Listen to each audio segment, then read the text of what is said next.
Hello everybody. I got a question earlier this week about this specific problem from the homework. Now, as you can see from the title of the paper I have in front of me, to solve this we need to use two things. We need to use the product rule and we need to use the chain rule. So first I want to go ahead and write out the product rule. Let me get this ready. The product rule. So the product rule states that if we are taking the derivative of f of x, or in this case let me put t, f of t, times g of t, that the solution to this, the derivative of this, will be f prime of t times g of t plus f of t times g prime of t. Let me put that there, g prime of t. So there we go. To start with, we're going to want to identify what our f of t is and what our g of t is. And I'm just going to write that out right here. Just put a little bracket down here to indicate what's what. So this is our f of t. And this right here is our g of t. So the very first thing we're going to want to do is we're going to want to restate our f of t and our g of t just so we have them up front and center so we can use them later. So f of t equals t plus 4 to the 2/3, and g of t equals 3t squared minus 4 to the 3rd. All right, so first thing we're going to do here is we need to find f prime of t. So let's go ahead and do that. We have our f of t. So to take our f prime of t, we can already see there's going to be some problems. We can't just go ahead and do this any basic way. What we're going to have to do is we're going to have to use the chain rule. So to start with that, what I'm going to do is I'm going to swap this t out with u. So what do I want my u to be? I'm going to wind up having our u be t plus 4. So I'm going to set that right out here. U equals t plus 4. Then, if we plug that into our f of u, which is our new function, that gives us u to the 2/3. Very simple. Like this, we can take our derivative very easily.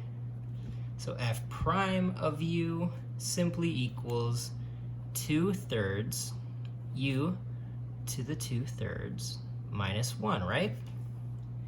Well, if we hadn't substituted in this u, that would be correct. Unfortunately, however, we did substitute that u in, and that means we have to use the chain rule. Now, the chain rule can get pretty complicated, but in this case, it's very simple. Since we substituted this u into our function, all we have to do is, once we've taken the derivative, is multiply it by u prime. It's that simple. So, to rewrite our function in terms of t, we're just going to have to find our u prime first, of course. So our u prime would just be the derivative of t plus 4, and the derivative of t plus 4 is just 1, because the t turns into a 1 and the 4 just goes away. So that's simple enough. So now we can plug u and u prime into f prime of u. Let's go ahead and do that. We're going to rewrite f prime of u as f prime of t.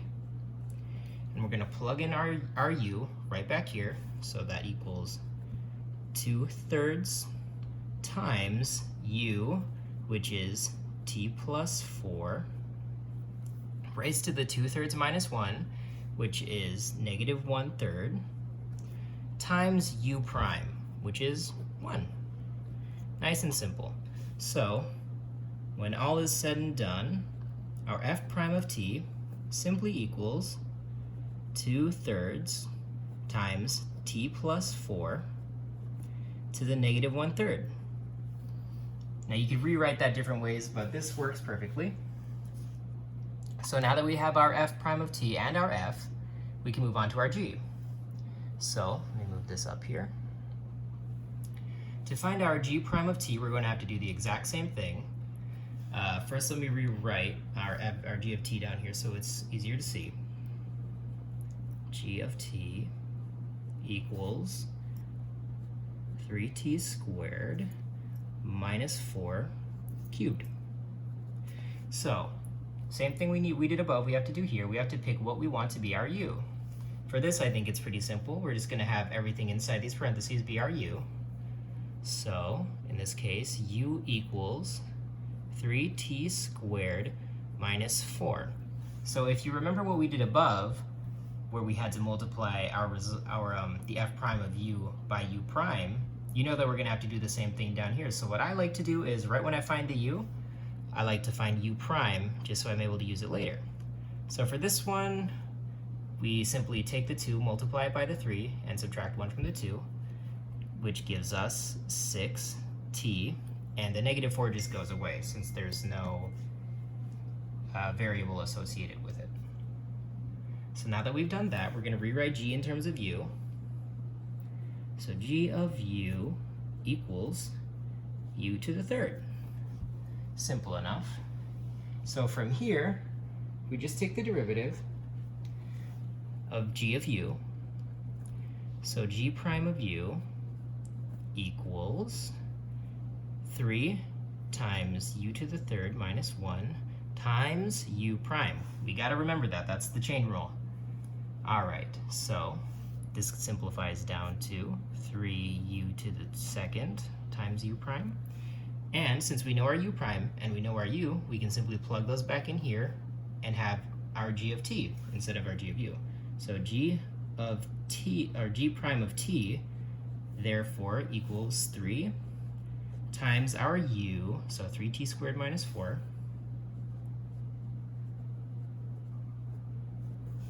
squared times u prime, and our u prime is 6t.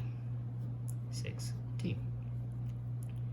So when we combine the 6t with the 3, we find that our g prime of t equals 18t times 3t squared minus 4 squared.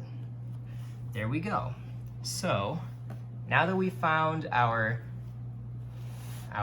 f of t, our g of t, where did I put that? Our f prime of t and our g prime of t, we simply have to plug all of those into the product rule that we've written up here. I'm going to go ahead and I'm going to rewrite that down here so we have that all in one place. So this is just the product rule. I'll write that product rule. And this is something you will likely have to remember, so try to help it stick into your mind by rewriting it a bit like this. So f of t times g of t, the derivative of f of t times g of t equals f prime of t, g of t, plus f of t, g prime of t.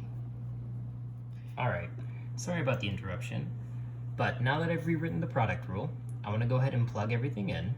So to start with, I want to plug in our f prime of t, which is right here. So f prime of t is 2/3 times t plus 4 to the negative 1/3. Next, I want to plug in our g of t, which is 3t squared minus 4 cubed. So 3t squared minus 4 cubed plus f of t, and our f of t, where's our f of t? All the way up here. So our f of t is t plus 4 to the 2/3.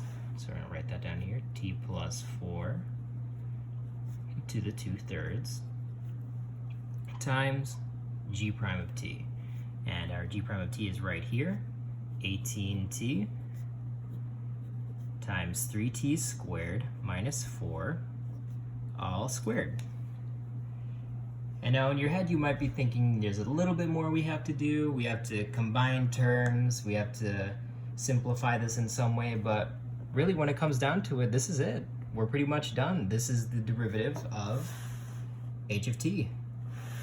So that's how we use the product rule and the chain rule together. If you guys have any questions, please let me know. I'm always happy to help, and I hope you guys have a good one. Bye.